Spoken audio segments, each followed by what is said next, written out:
इसका 29वां पद निकालना है। तो 29वां पद निकालने के लिए बच्चों मुझे ए और डी पता होना चाहिए। एपी के 50 पद हैं, टोटल पदों की संख्या मुझे पता चल गया।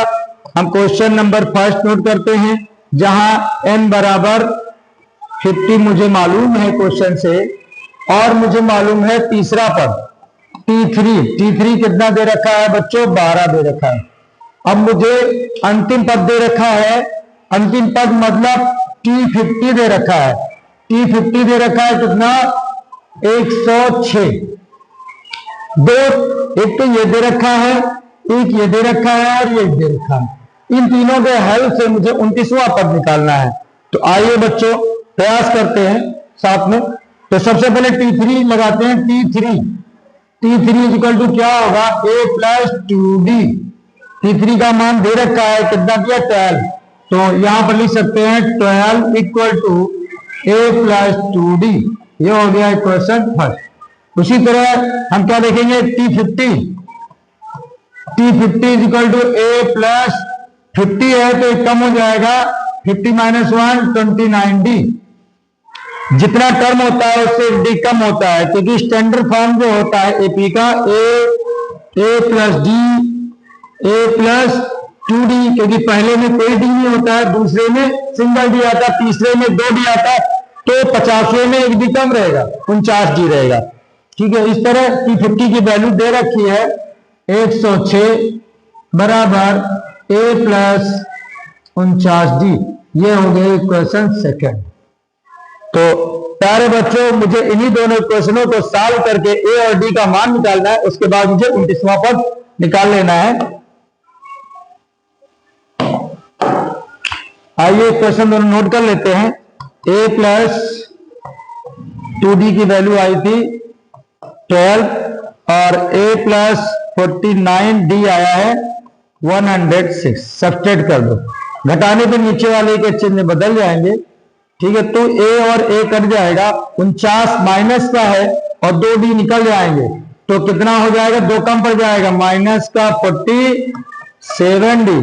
उधर बच्चों 6 से 2 जाएगा, कितना बचेगा, 4, और 10 से जाएगा तो 9। तो d बराबर minus minus side cancel, d बराबर 94 बटे में जाएगा 47। 47 दूना कितना होगा बच्चों, 47 दूना कितना होता है प्यारे बच्चों, 47 एकम 47, 47 दूना 94। इस तरह मेरा डी का मान 2 आ गया, डी का मान 2 आ गया। किसी भी समीकरण में रख दीजिए, इस समीकरण 1 में ही रख दीजिए, 2 था, तो समीकरण 1 क्या था हमारा, समीकरण 1 था a plus 2 into D, D जगह पर रखेंगे 2 और बराबर था 12। तो a बराबर निकल आएगा 12 माइनस 4, 2 दूनी 4 हो जाएगा, माइनस जाएगा, मिलेगा 8। तो a बराबर 8 बच्चों, और a बराबर 8, d बराबर 2। ये मेरे पहले क्वेश्चन से a और d निकल आए। अब मुझे निकालना था 29वां पद। 29वां पद निकालने का फॉर्मूला जो होगा वो इधर इरेज कर देते हैं बच्चों, ये नोट हो गया होगा।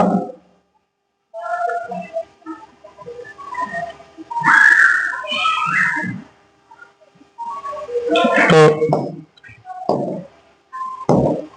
आते हैं 29वां पद निकालते हैं। T29 ये मेरा मेन क्वेश्चन था, इसका फॉर्मूला होगा a प्लस 29 से कम लिखेंगे बच्चों, तो यहाँ क्या आएगा 28d।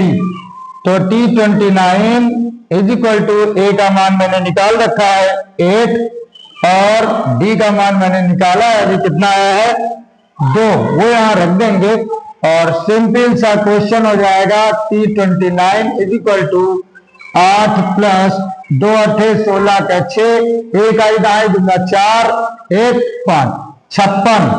56 में 8 जोड़ दीजिए बच्चों, कितना हो जाएगा बोलो, 8 से 14 के 4 और 5 1 6 64 आएगा। T29 आपका निकल आया जो क्वेश्चन में पूछा था, ये इसका आंसर होगा। प्यारे बच्चों समझ में आया होगा, क्योंकि n इजिकल टू 50 दे रखा है और T3 का मान 12 दिया है, T50 का मान 106 दिया है, तो मैंने लिख दिया a प्लस 2d, ये T2 का मान है, T3 का मान है 12 और a plus 49 D is equal to 106, ये 50वें पद का मान है, तो 29 एक कम होता है। दोनों को एक दूसरे से सब्ट्रैक्ट कर लिया, जो आया 47, डी इज इक्वल टू 94, तो D is equal to 94 by 47, cancel out होने के बाद 2 आया, डी का मान, डी की वैल्यू पुट कर दिया किसी क्वेश्चन फर्स्ट में, a plus 2d is equal to 12 में ही रख दिया, डी की वैल्यू 2 रख दिया, तो a प्लस 2 इंटू 2 4 जब उधर जाएगा 12 से सब्ट्रैक्ट हो जाएगा 8 मिलेगा, a की वैल्यू इस तरह मुझे बच्चों कितनी मिल गई 8। अब अपने क्वेश्चन में आते जो मुझे निकालना था कि 29 फाइंड आउट करना था, 29 है तो 28 भी होगा, 1 डी कम रहता है जितना टर्म होता है, a प्लस 29d, तो t29 इक्वल टू a की वैल्यू 2, a की वैल्यू 8 रख दिया 28 और d की वैल्यू 2 रख दिया, 28 2 जा 56 और 8 जोड़ देंगे तो बच्चों 8 और 56 का योग 64 होता है, इसलिए t29 64 आ गया। ये मेरा पहले क्वेश्चन का आंसर है। इसके साथ ले लीजिए, फिर हम इरेज करके दूसरा क्वेश्चन लगाते हैं।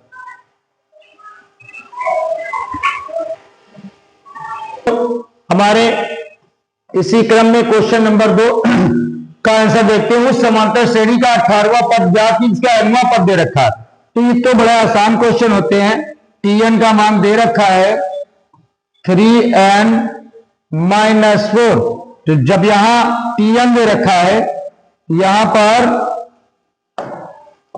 tn दे रखा है तो यहां पर बच्चों n है, तो यहां n है। जब पूछ रहा 18वां तो यहां 18 रखेंगे, तो यहां पर भी 18 रख देंगे माइनस 4। देखिए ये 18 करेंगे तो ये भी हो जाएगा 3 गुणे 18 माइनस 4। जैसा कि हम जानते हैं कि 3 इज इक्वल टू 18 तिया 54 होता है, 54 से 4 चला जाएगा तो क्या मिलेगा बच्चों बताओ, हमको तो नहीं पता, कोई बताए कितना मिलेगा 50। T18 की वैल्यू आएगी 50। ये बहुत सिंपल क्वेश्चन था, लेकिन एनसीईआरटी का सलूशन है तो इंपॉर्टेंट तो है, ये क्वेश्चन आ सकता है 2025 के दृष्टि से। चलिए इसके साथ लीजिए, फिर हम बढ़ते हैं नेक्स्ट क्वेश्चन की तरफ। अरे बच्चों इस एक्सरसाइज का इंपॉर्टेंट क्वेश्चन है ये, तो इसको देखते हैं। इसमें दिया गया है पहला पद a प्लस 1, दूसरा पद 3 है और तुम्हारा जो तीसरा पद है 4a प्लस 2 है। तो अब इस तरह 3 पद दे रखे हैं और मुझे 5वां पद निकालना है, मतलब इसको लिख सकते हो t1, ये है t2, t3 दे रखा है, t4 छोड़कर t5 निकालना है। तो ऐसे कैसे निकालेंगे, मुझे पहले तो पता होना चाहिए कि a की वैल्यू कितनी है। a की वैल्यू पता हो तो हम निकाल सकते हैं।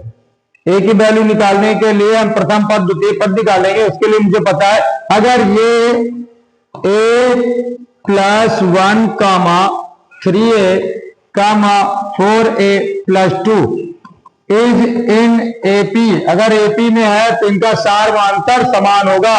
तो सबसे पहले बच्चों सार्वधातुक निकालते हैं, सार्वधातुक निकालते हैं जिसको कहते हैं कॉमन डिफरेंस D। वो निकालने के लिए क्या करेंगे 3a माइनस a प्लस 1 मतलब t2 माइनस t1, इधर क्या करेंगे t3 माइनस t2, t3 क्या है 4a प्लस 2, इससे माइनस करेंगे 3a। अब इनको सॉल्व करके a की वैल्यू फाइंड आउट करेंगे और जो a की वैल्यू निकलेगा वो होगा कॉमन डिफरेंस। जो a की वैल्यू निकलेगा रखने के बाद सीरीज मिलेगी, कॉमन डिफरेंस नहीं होगा। 3a माइनस a माइनस 1, इधर क्या होगा 4a प्लस 2 और माइनस का 3a। अब देखिए 4a से 3a सब्ट्रैक्ट हो जाएगा, इधर 3a से a चला जाएगा, इस तरफ बचेगा 2a माइनस 1, उधर बचेगा 4a माइनस 3a, तो a प्लस 2 बचेगा। वो भी a इधर ले आओ क्योंकि a एक तरफ कर लेंगे तो a इधर आ जाएगा, तो 2a के साथ में a प्लस का है तो माइनस का होकर के आएगा और ये माइनस का वन उधर जाएगा तो 2 के प्लस में हो जाएगा। तो प्यारे बच्चे उधर 3 हो जाएगा, इधर 2a से 1 हट जाएगा तो कितना बचेगा 2a से 1 जाएगा a इक्वल टू 3। मुझे a की वैल्यू पता चल गई ए की वैल्यू पता चल गई तो हम डी भी निकाल सकते हैं। पहले तो हम सीरीज निकालते हैं। जो मेरी सीरीज दी गई थी उसमें ए के फॉर्म में दिया गया था, ए की जगह पर हम 3 रखेंगे तो बच्चों 3 + 1 क्या मिलेगा 4। पहला पद 4, दूसरा 3 × 3 9, फिर तीसरा पद एक जगह 3 रखेंगे, 3 × 4 12 और 13 14, फिर देखो हमने कितने कितने का अंतर है। 4 में हमने 5 जोड़ दिया, क्या ऐड कर दिया +5 तो ये मिल गया। इसमें क्या जोड़ दिया +5 तो ये मिल गया। इसका मतलब कॉमन अंतर कितना है 5 5 का, तो हम निकाल सकते हैं। यहां से भी डी निकाल सकते थे, किन्हीं में ए का वैल्यू रख दो, यहां रख दो 3 3 1 4 और यहां पे 9 9 - 4 कितना मिलेगा 5। तो इस तरह हम यहां लिख सकते हैं बराबर कितना मिलेगा 5। डी का मान 5, ए का मान 3। अब आते हैं अपने क्वेश्चन पर। उसने पूछा था 5वां पद ज्ञात करो। अब जगह भी नीचे तो बगल लिख रहे हैं। अतः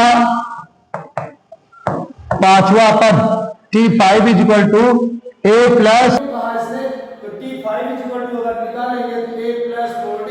T5 = A के बच्चों क्या रखेंगे, A की वैल्यू है 4, तो 4 × 5 = 20 और 20 और 4 कितना हो जाएगा बच्चों 24। ये मेरा तीसरे क्वेश्चन का सॉल्यूशन है। ठीक है, आशा करता हूं आप लोगों को मिला 5 का 9 - 4 5, 14 - 9 5। इस तरह T5 निकालने को कहा इसने, तो T5 अगर निकाल